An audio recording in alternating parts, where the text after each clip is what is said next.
the wonderful world of chess from 7th class 7th unit. And in this unit we have 3 readings, that is A reading is the wonderful world of chess, B reading is the chess poem, and third reading, that is C reading, is Koneru Hampi. She is a chess player from India. Okay, well known chess player from India. Okay, actually chess ante enti, chess enduku aadtamu, and what are the benefits of the chess. Okay, we have lot of games like hide and seek, long jump, volleyball, football, basketball, tennis, cricket, chess, table tennis, gilli danda, weightlifting. Okay, javelin throw, kabaddi, cricket, all those, caroms, coco. We have lot of games anamata. And why chess is very useful. Okay, so chess ఎందుకు useful అవుతుంది, ఎలా useful అవుతుంది, ఎలా benefit అవుతుంది అనేది we will know in this lesson.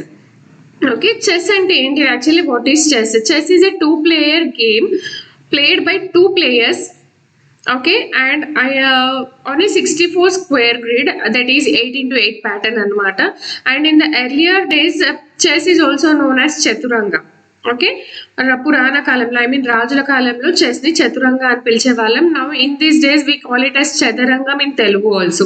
Okay, so మనకి ఈ lesson లో we have lot of games. Here we can see in the picture. మనకి basketball, tennis, gilli danda, cricket, volleyball, football, javelin throw, ఇవన్నీ ఎలా ఆడాలో ఇక్కడ మనకి పిక్చర్స్ ఇచ్చారు. And here we have an oral discourse that is talk on your favourite game or sport. Actually we had a little bit difference in games and sports anamata. Both look like same. Vinadaniki rendu same ga anpistayi, but there is a difference between game and sport anamata. Okay, which game or sport do you like? Of all the games, don't you think chess is very special? Okay, for example, it is one of the games that need a lot of mental activity and almost no physical activity. Can you say a few more differences? What words come to your mind when you think of chess? Write them in the bubbles. Use the words given in the box. Here that is a paragraph which we have in our textbooks. So ఇక్కడ ఏం అడుగుతున్నారు అంటే which game or sport do you like? మీకు ఏ game నచ్చుతుంది, ఎందుకు నచ్చుతుంది, ఎలాంటి స్పోర్ట్స్ మీకు నచ్చుతుంది? Of all the games don't you think chess is very special? అన్ని గేమ్స్లో కల్లా చెస్ స్పెషల్ అని మీకు అనిపించదా? For example, it is one of the games that needs a lot of mental activity, almost no physical activity. Actually మనం ఇది ఎక్కడ కూర్చొని ఆడినా ఆడొచ్చు అనమాట. ఓకే, జస్ట్ మెంటల్ గా మనం ఆడాల్సిన ఒక గేమ్ అనమాట. ఫిజికల్ గా మనం ఎలాంటి మూమెంట్స్ చేయాల్సిన అవసరం ఉండదు. What do you know about chess? What do chessmen do? How do they move? What does the word checkmate mean? To find answers to these questions and to know some interesting things about chess, let us read and understand this essay. Okay, chess ante entidi, chessmen ante evaru, adi ela aadtaru, ela move chestaru anedi now we will see in the lesson. Now here we can see in this picture idi chess board anamata. Okay, 2 players ఆడాలి. ఇక్కడ ఒక player, ఇక్కడ ఒక player. Total మనకి 64 grids ఉంటాయి. 8x8 pattern అనమాట. రో చూసినా కాలం చూసినా మనకి 8x8 ప్యాటర్న్ ఉంటుంది. So introduction. Kingdoms have vanished, kings have gone, but one game they played remained with us and probably remains with us forever: chess.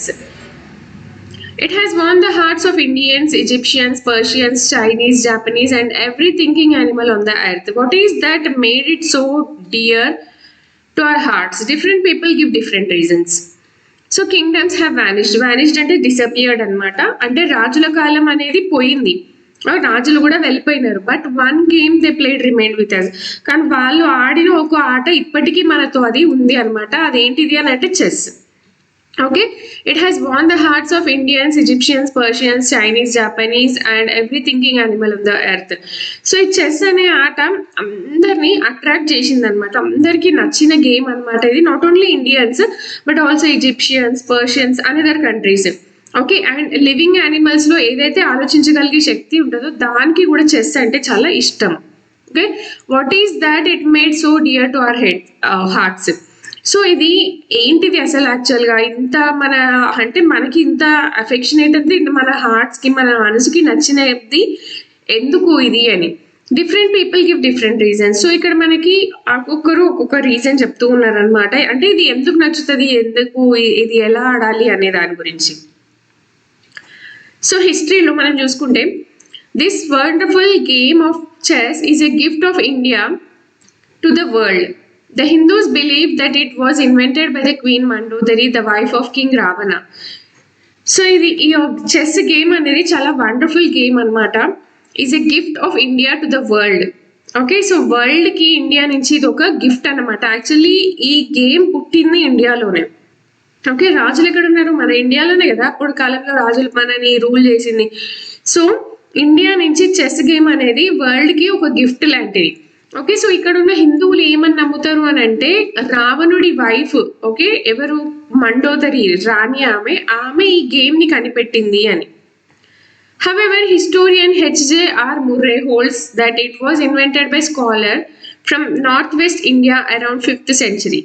So మనకి ఒక హిస్టోరియన్ ఉన్నాడు అనమాట, అంటే హెచ్జేఆర్ ముర్రే. అతను ఏమంటాడు అని అంటే ఇది నార్త్ వెస్ట్ నుంచి, అంటే ఇండియా నుంచి నార్త్ వెస్ట్ లో నుంచి 5th సెంచరీలో మనకి ఒక స్కాలర్ అనేది అతను మనకి చెస్ గేమ్ ని కనిపెట్టిండు అని. In those days it was called chaturanga, the 4 divisions of the military. Okay, so అప్పటి రోజుల్లో దీన్ని ఏమని పిలిచేవారు అంటే, as already told you that it is called as chaturanga in the olden days. Okay, అప్పట్లో దాన్ని ఏమని పిలిచేవారు చెస్ ని అంటే చతురంగ అని పిలిచేవారు. The 4 divisions of the military. So మిలిటరీలో 4 divisions ఎలా అయితే డివైడ్ అయ్యి ఉంటాయో ఇక్కడ కూడా అనమాట. అంటే ఫస్ట్ రోలో అందరూ, సెకండ్ రోలో ఓన్లీ సోల్జర్స్.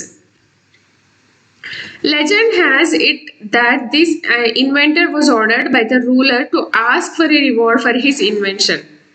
Okay, సో ఒక అతను అనమాట, లెజెండ్ అతను ఈ గేమ్ ని ఇన్వెంట్ చేసినందుకు రాజుని, అంటే అక్కడ పాలించే ఒక రూలర్ ఎవరైతే ఉంటారో అతన్ని ఈ ఇన్వెన్షన్ కోసము రివార్డ్ అడిగిండంట. అంటే ఏదైనా ఇవ్వమని, మనకి అవార్డ్ ఇస్తే జస్ట్ అది మనకి షీల్డ్ కానీ కప్పు కానీ అవ్వచ్చు. రివార్డ్ అంటే ఏదైనా గిఫ్ట్ లాగా.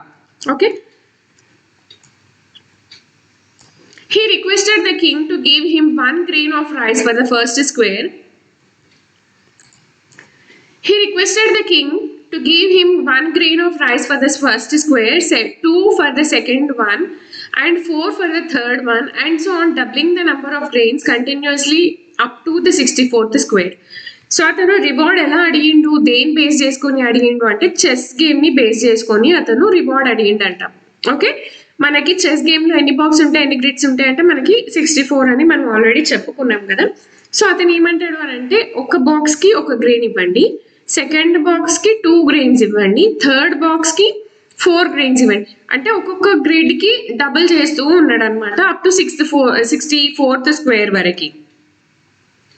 Everybody thought that he was a fool. So అతను అలా అడుగుతుంటే అందరు అతను ఏమనుకున్నాడు అంటే ఇతను పిచ్చోడా ఏంటిది, ఒక డబ్బాకి 1 గింజ అడుగుతున్నాడు, అదేం సరిపోతుంది, ఇతను పెద్ద ఫూల్ లాగా ఉన్నాడే అని అందరు అనుకుంటూ ఉన్నారనమాట. But when the royal accountants announced that the quantity of rice that should be given to the inventor, everyone was awestruck. So ఇక్కడ మనకి రాజుల కాలంలో కదా ఈ స్టోరీ ఉన్నది. అయితే అక్కడ ఒక అకౌంటెంట్ ఎవరికైనా ఉంటారు కదా రాజులు ఉన్నప్పుడు, అతని మెయింటైన్ అంటే అతని అకౌంట్స్ అన్ని మెయింటైన్ చేయడానికి ఒక అతను ఉంటాడు. ఓకే, సో అతను అడిగిన దాన్ని కౌంట్ చేసి చెప్పినప్పుడు అక్కడ ఉన్న వాళ్ళందరూ చాలా ఆశ్చర్యపోయినారు అనమాట. The figure was gigantic. No one had ever heard of such an enormous number. It was that this number, I don't know how to spell it. Okay, so అక్కడ ఉన్న అకౌంటెంట్ అదంతా క్యాల్కులేట్ చేసి అక్కడ ఉన్న అతనికి చెప్తే అక్కడ ఉన్న వాళ్ళందరూ చాలా ఆశ్చర్యపోతారు అనమాట. అండ్ ఆ నంబర్ చెప్పలేము అసలు, జింజాటిక్ అంటే దాన్ని మనం ఎక్స్ప్లెయిన్ చేయలేము అనమాట. అయితే no one had ever heard of such an enormous number. Enormous అంటే చాలా పెద్ద హెవీ నెంబర్ అనమాట. ఓకే, సో ఆ నెంబర్ ఎంత అంటే ఇక్కడ మనకి ఇచ్చారు, అది మనం చెప్పలేము. So it was 18,446, 7740, 7370, 9,551 and 615. The accountants told the king that it could not be paid even with all the rice available on the earth. So ఇంకా అతను ఏం చెప్తాడు అని అంటే ఒకవేళ మనము ఈ భూమి మీద ఉన్న రైస్ మొత్తం తెచ్చి అతనికి ఇచ్చినా కూడా అతను చెప్పింది మనకి సరిపోదు అని. What a number! If you want an idea of how big this number is, imagine you have this much money. Then if you spend 1 crore rupees every second of your life, it takes approximately 60,000 years for you to spend all the money. See what a number అంటే ఇంత పెద్ద number. If you want an idea of how big this number is, imagine you have this much money. So ఈ number ఎంత పెద్దది అని మీకు అర్థం అవ్వాలి అని అంటే మీరు ఏం ఇమాజిన్ చేయాలి అని అంటే, ఫర్ ఎగ్జాంపుల్ ఓకే దీన్ని మనీలోకి కన్వర్ట్ చేయండి. Then if you spend 1 crore rupees for every second of your life, okay so మీ లైఫ్లో మీరు ప్రతి ఒక్క సెకండ్కి ఓకే మీరు ఒక 1 crore rupees ఖర్చు పెడితే అప్రాక్సిమేట్గా మీరు 60,000 years, okay 60,000 years for you to spend all the money. So మీకు 60,000 ఇయర్స్ కావాలి ఇదంతా మనీ ఖర్చు పెట్టాలి అంటే. Okay so what a big number కదా. సో ఇక్కడ ఏం చెప్తున్నాడు అని అంటే ఇక్కడ ఉన్న నంబర్, సో దిస్ నంబర్ ఇది ఎంత పెద్ద నంబర్ అని మీకు తెలియాలి అని అంటే మీరు ప్రతి సెకండ్ మీ లైఫ్లో ప్రతి సెకండ్ మీరు 1 కోటి రూపాయలు ఖర్చు చేస్తే ఇక్కడ ఉన్న మనీని మొత్తం ఖర్చు చేయడానికి మీకు 60,000 ఇయర్స్ పడుతుంది అని చెప్తున్నాడు అనమాట. సో అంత పెద్ద నంబర్ అనమాట ఇది. సో అతను ఒక గ్రెయిన్ అడిగినప్పుడు వీళ్ళు ఎంత ఫూల్ అని అందరు అక్కడ అనుకున్నాడు. సో లాస్ట్కి చూస్తే ఇది అంత పెద్ద నంబర్ అనమాట. Okay so now we'll see the rules of the game, chess game. Just like any other game, chess is also governed by rules. So అన్ని గేమ్స్ ని అన్ని గేమ్స్ కి కొన్ని రూల్స్ అండ్ రెగ్యులేషన్స్ ఉంటాయి కదా. సో చెస్ గేమ్ కి కూడా అలాగే కొన్ని రూల్స్ ఉంటాయి అన్నమాట. The pieces or the chessmen like the rook, the knight, the bishop, etc. move on the board in quite a restricted way.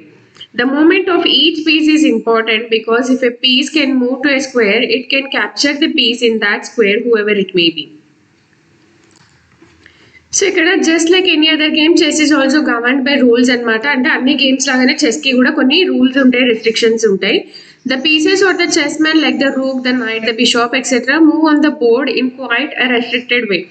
So ఇక్కడ ఉన్న చెస్ పీసెస్ ఏవైతే ఉంటాయో అంటే మనం అక్కడ గుర్రం, రాజు, రాణి వీళ్ళందరూ ఉంటారు కదా. సో అవి దానికి చెప్పిన రూల్స్లో మాత్రమే అవి ఫాలో అవ్వాలి, అవి మూవ్ అవ్వాలి అనమాట. Okay the moment of each piece is important. So అక్కడ ఏది మూమెంట్ అంటే ఏ పీస్ మనం ఎక్కడ జరిపినా కూడా అది చాలా ఇంపార్టెంట్గా కేర్ఫుల్గా చూసుకొని జరపాలి. Okay, because if a piece can move it to a square, it can capture the piece in that square, whoever it may be. For example, ఇప్పుడు మనము ఒక పీస్ ని తీసి ఇంకో బాక్స్ లో పెట్టాలి. ఎస్ ఒక బాక్స్ నుంచి తీసి ఇంకో బాక్స్ లో పెట్టాలి. ఆ బాక్స్ లో ఉన్న వాళ్ళు అంటే అది ఎవరైనా అవ్వచ్చు. ఓకే దాన్ని క్యాప్చర్ చేస్తారు అంటే అది అవుట్ అయిపోతుంది గేమ్ లో నుంచి. The king raju and the queen mantri can move in any direction. Okay so రాజుకి అండ్ మంత్రికి ఎలాంటి రెస్ట్రిక్షన్స్ ఉండవు, అవి ఏ డైరెక్షన్లో అయినా మూవ్ అవ్వచ్చు. Never less the king cannot go beyond 1 square. Okay కానీ రాజు ఎవరైతే ఉంటారో అతను ఒక్క బాక్స్ మాత్రమే దాటగలడు. అది ఎటు అయినా అయి ఉండొచ్చు, ముందుకి వెనక్కి సైడ్స్కి.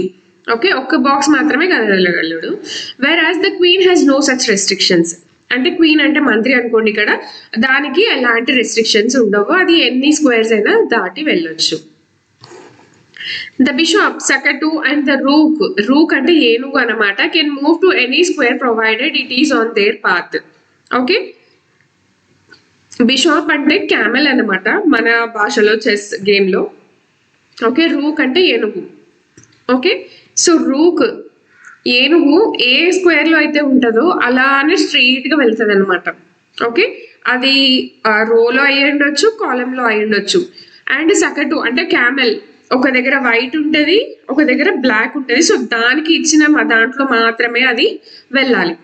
The bishop goes diagonally wear as the rook goes straight. So నేను చెప్పిన కదా రూక్ అంటే ఏనుగు, అది స్ట్రైట్గా వెళ్ళాలి. అది రో అయినా ఉండొచ్చు, కాలం అయినా ఉండొచ్చు, స్ట్రైట్గా వెళ్ళాలి. బిషాప్ అంటే క్యామెల్, అది డయాగోనల్గా వెళ్ళాలి. అంటే వైట్ ఇస్తే వైట్ బాక్స్లో మాత్రమే వెళ్ళాలి, వైట్ స్ట్రైట్గా ఉండవు కదా. సో మనకి డయాగోనల్గా ఉంటాయి, సో డయాగోనల్గా వెళ్ళాలి.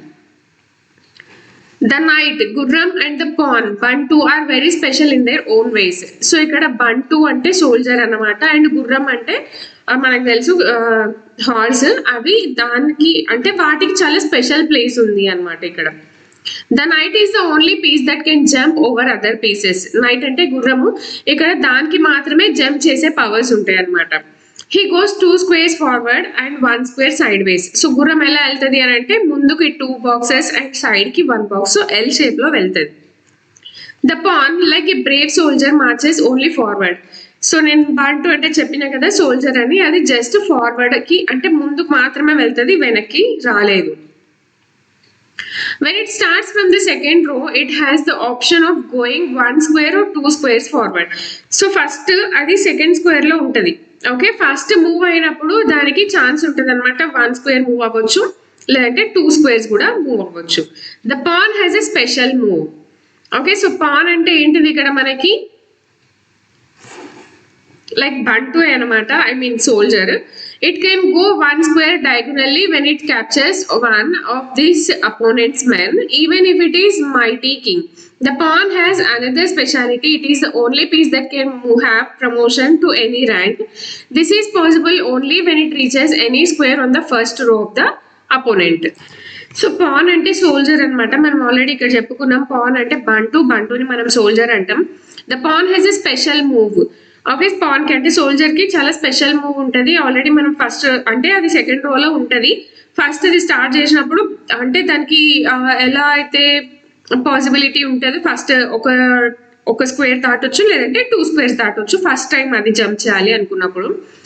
It can go 1 square diagonally when it captures one of his opponent's men.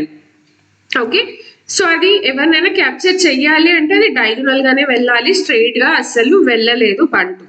Even if it is mighty king. So అక్కడ రాజు ఉన్నా సరే ఎవరున్నా సరే దానికి చంపేసే అంత ఛాన్సెస్ ఉంటాయి అన్నమాట. The pawn has another speciality. So బంటుకి ఐ మీన్ సోల్జర్ కి ఇంకొక స్పెషాలిటీ కూడా ఉంది అంట.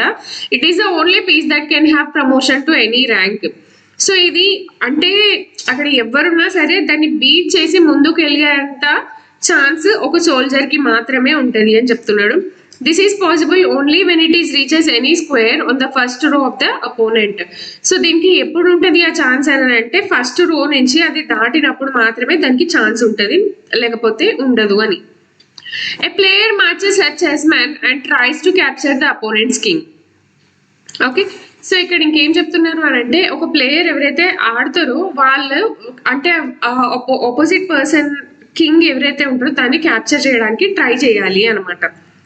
If she does that, she calls out checkmate and wins the game. Okay, so opposite person king కి మనము చెక్మేట్ పెడితే కనుక గేమ్ విన్ అయినట్టే.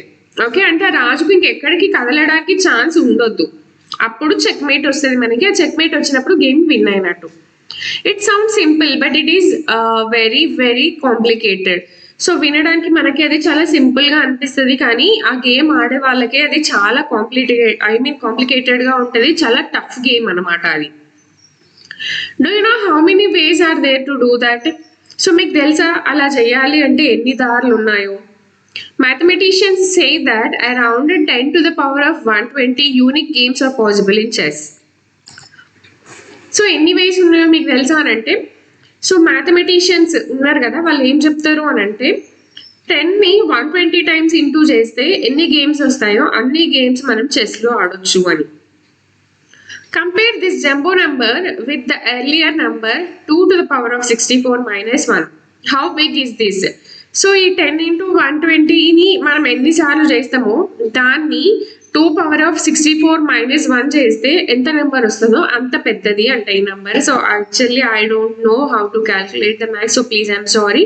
You can calculate by your own and you can మీకు ఏ నెంబర్ అయితే వస్తుందో దాన్ని మీరు ఆ నెంబర్తో కంపేర్ చేసుకోండి. There aren't even that many electrons in this universe. So ఇంకా ఏం చెప్తున్నాడు అని అంటే యూనివర్స్ లో అన్ని ఎలక్ట్రాన్స్ కూడా లేవంటే మనకి కెమిస్ట్రీలో ఉంటుంది కదా ఎలక్ట్రాన్స్, మాలిక్యూల్స్, ఆటమ్స్ ఇలాంటివి. సో మనకి అలాంటి ఎలక్ట్రాన్స్ కూడా లేవు యూనివర్స్ లో, అన్ని గేమ్స్ వస్తాయి చెస్తో అని. Competitions and governing bodies. So మనకి చెస్ గేమ్ లో కాంపిటీషన్స్ ఎలా ఉంటాయి, దాన్ని ఎవరు రూల్ చేస్తారు అది మనకి ఇక్కడ ఇచ్చారు. Each district and state has a chess association which conducts training camps and tournaments. So మనకి నార్మల్గా డిస్ట్రిక్ట్ లెవెల్లో క్రికెట్స్ ఆడతాం, టోర్నమెంట్స్ ఆడతాం. సో అలాగే ప్రతి డిస్ట్రిక్ట్కి చెస్ అసోసియేషన్ అనే ఒకటి ఉంటుంది, అది ట్రైనింగ్ క్యాంప్స్ ప్రొవైడ్ చేస్తుంది అండ్ వాళ్ళే ఇంకా టోర్నమెంట్స్ కూడా పెడతారు. The state associations are affiliated to All India Chess Federation, which in turn is affiliated to the World Chess Federation. So మనకి నార్మల్గా మనకి ఏమంటారు IPL, BCCI ఇలా ఎలా ఉంటాయో మనకి the state association are affiliated to all India chess federation అన్నమాట. దీన్ని మనం ఫైడ్ కూడా అంటాం. Okay, so it is also called FIDE. Okay, all India chess federation ని మనము ఫైడ్ అని కూడా పిలుస్తాం in short cut. It acts as the governing body of international chess competitions.